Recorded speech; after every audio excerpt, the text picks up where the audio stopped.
May ibinunyag ang isang miyembro ng House Prosecution Panel tungkol sa makakasama nila sa impeachment trial ni Vice President Sara Duterte. Kung ano ito, alamin natin kay Earl Tobias live mula sa Batasang Pambansa. Earl?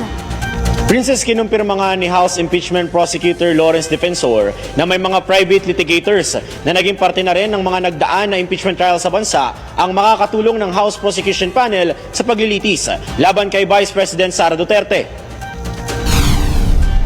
Ang ilan sa mga yan, makakasama rin ni na Defensor at House Impeachment Prosecutor Isabel Zamora para sa Article 1 ng impeachment case laban sa Vice na naglalaman ng ginawa nitong pagbabanta sa buhay ng Pangulo, ng First Lady at ng House Speaker.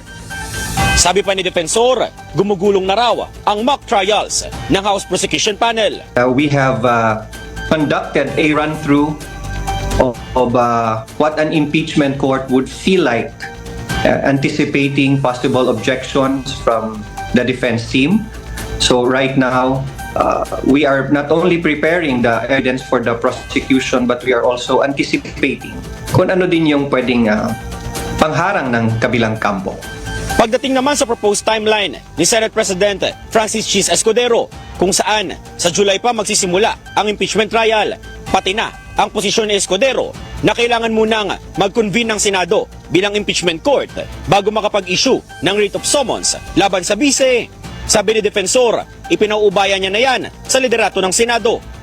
If the presiding judge or the Senate President has rejected and has insisted on the timeline that he has already proposed, I'm okay with following Senator Chis Escudero's directive regarding the timeline. We'll just do our job to prepare. Princess, kung si Defensor naman daw ang tatanungin pagdating sa pulso naman ng taong bayan dito sa nakaambang pagpapatalsik sa Vice, sabi ni Defensor ay makukumpirma niya raw na pagdating sa mga residente sa nasasakupan niyang distrito ay naghihintay na raw sila o gusto nga nilang sumalang na si Vice President Sara Duterte sa impeachment trial. Mula dito sa Kamara, balik muna sa inyo. Maraming salamat, Earl Tobias, nag-uulat ng live mula sa Kamara.